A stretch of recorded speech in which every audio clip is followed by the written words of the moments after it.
A contractor posted his whole year on Thumbtack's own forum in January. $1,100 in lead fees. 345 of those dollars came from jobs he won. 805 came from leads that just went nowhere. He spent more than twice as much on the leads that failed on the ones that actually worked because he's paying for the introduction, not the job itself. Meanwhile, I got a kitchen and bath client leads who run between $25 and $43 cost per lead, and it gets sent to nobody else, exclusively them. That's not a benchmark off a singular blog, that's an actual account. And today, I'm going to build that campaign right in front of you, show all the 5 steps, the settings, what to spend, what the numbers look like and what are running, and how to actually do this. But first, who am I? My name's Conrad. I'm the founder of CT Media. We build client acquisition systems for remodelers, and that is our whole entire business. So everything, all the data and everything you get here is from real accounts that we've stress tested and spent thousands of dollars of ads figuring this out, so you know the 5-step formula, right? And what I have are ad accounts, and I'd rather show you the numbers out of them than just like pretend or look online and show you random numbers. These are numbers that actually work. So 5 steps: objective, audience, creative, lead form, follow-up, budget, and then numbers. So we'll talk of those 2 separately. However, the 5th step is going to be what everybody skips, and you gotta wait and see. So let's go. Okay, so step 1 is campaign objective, right? Open Ads Manager, hit create, and the first thing you're gonna be asked is your objective, right? Most contractors pick traffic. Some pick engagement because their nephew told them to build an audience first, right? Do not. You want leads. Here's why it matters more than it sounds. The objective is you telling Meta what a win looks like, right? If you're telling Meta traffic, then it's going to find you the cheapest clicks. Means people who just click anything and do nothing with it, right? You pick leads and it goes hunting for people in your radius with a history of filling out forms about home projects.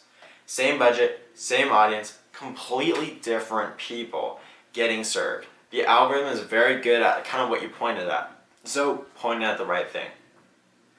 Step 2 is audience, right? Location first. So draw a radius of your shop, not your city, and match it to where your crews will actually drive, right? You want areas where you want to drive, so 20 to 25 miles around a radius. Any wider than that, and you're kind of just going to be burning a lot of gas and walk through jobs in an hour each way there. And then you're going to go demographics, homeowners only. People forget that setting, and it's basically free money. If renters are in your audience and you're paying for leads, who cannot legally hire you then? Finally, age 35 and up, and then interest as a nudge. However, you can just search like home renovation, kitchen design, cabinets, etc. And now the one that matters most is basically pull like a past customer list and then put them into you're going to put them into Meta, you're going to upload them and build a lookalike audience. So then Meta can stop guessing who your ICP is, right? And I'm not going to put a percentage on it basically of like what I claim, but I'll tell you that what to set up and what to turn off throughout this video. And one more thing is strategy, not settings, right? There's a survey over 10,000 renovating homeowners this year, and the median plan to spend around $15,000. That dropped. However, the upper 99% actually increased how much they're spending. So the middle gap is what I'm trying to say. Like the middle gap of spend is getting smaller. The median amount of people are like willing to spend smaller. However, people at the top wanting remodeling services, so your top client, your most expensive client, are willing to spend even more now. So it's very crucial you're going to get your audience right. Cut. Go. Step 3 is the actual creative that you have, and here's the ad that I see over and over. A photo of a finished counter. Copy says family owned since 1998. Quality craftsmanship you can trust. Free estimates, call today, right? No one is going to be stopping for that ad. Your ad needs to be extremely high catching, and it also can run into like 4 other remodelers in your state, and someone scrolling past that doesn't necessarily know. So first, you're gonna fix something, right? You're gonna show the job, not the slogan. So you're gonna have a before and after in that static. That's what you're gonna show. Because if they see that drastic change, it's a recognition that what you do actually works, right? It's very eye-catching. Second, you're gonna aim the copy at what homeowners say go wrong.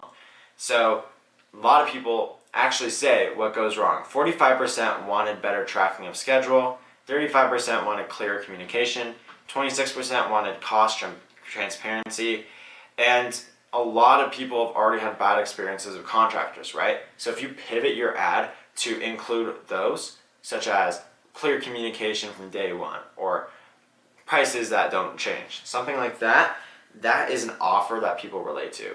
Finally is your offer, right?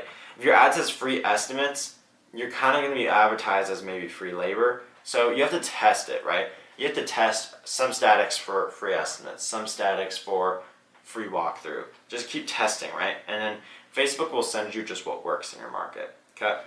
And right here, we're on a part where a lot of people will get this wrong. And if a lot of this sounds confusing to you, that's totally fine.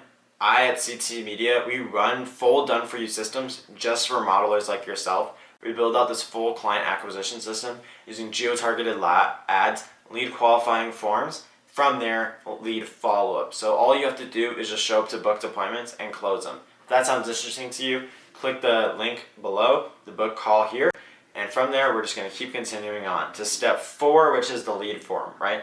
Do not send traffic to your website. You paid for your website, this and that, but your homepage has like a nav bar, it has services, a phone number, right? Someone is obviously going to tap on that and click on it, right? No, they're going to be wandering around on your website because that's friction. So use Facebook's native form.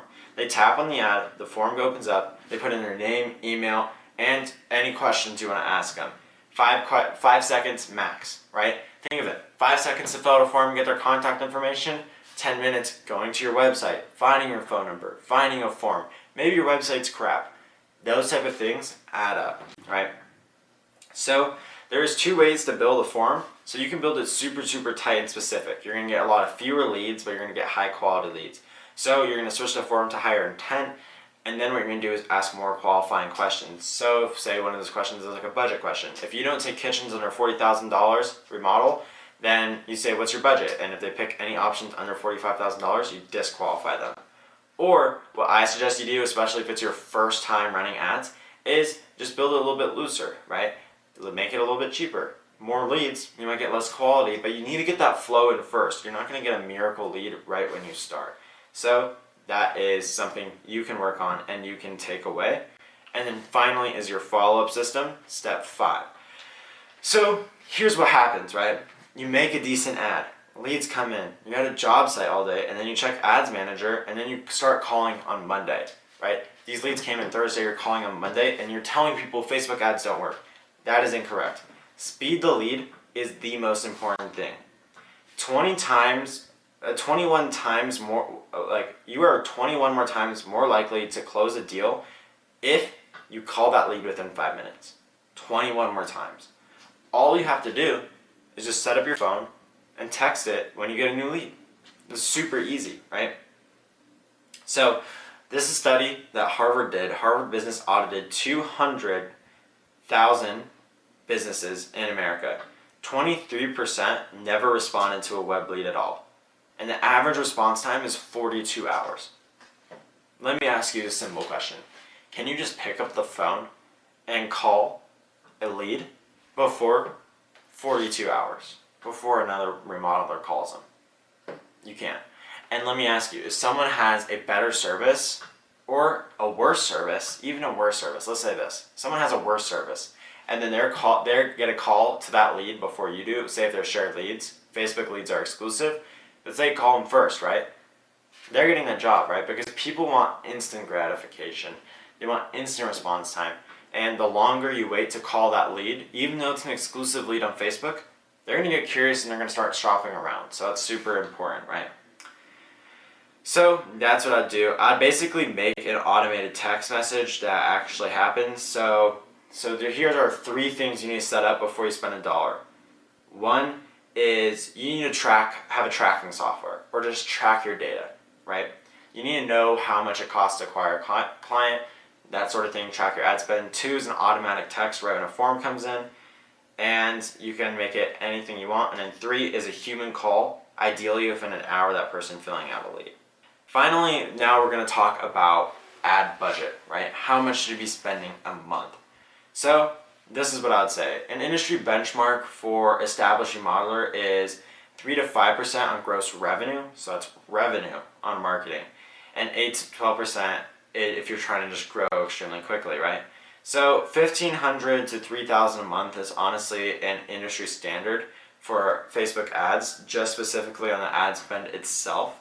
So you want to spend ideally $100 a day is going to get you the best results. $50 a day is the minimum. You don't want to get lower than $50 a day. You're realistically not going to get the clients that you want, right? And what you can do is Facebook will automatically put the money where the ads are working. So you don't even have to worry about that, which is great. So here is a check that you can do to run how much you should spend. Find the CAC, customer acquisition cost, and see how much gross profit you get from one project. So your average project revenue, how much gross product you get. You want your CAC to be around a third of your revenue or your gross profit from a job. So that's very important. So that is the whole build: objective, audience, creative, form, follow-up, budget. If you want more of this, we post every single Thursday, so subscribe. I'll be putting these out every single week. And if you'd rather not build any of this yourself, book a free strategy call. The link is in the description right below this video. We'll go through your average job size, your market, and what it would take to keep your schedule full even in those slow months. It's free, it's no pressure. It's more get you a strategy call so you know what to do when it comes to ads. And if you're just thinking there, oh, maybe I should run Google ads or something else instead, we're going to be releasing a video explaining the difference between Facebook and Google ads for remodelers. Super important, because it'll show you why I would choose one or the other depending on your situation and your market. So I'll see you in the next one. If you want to book a call, link is right below in the description.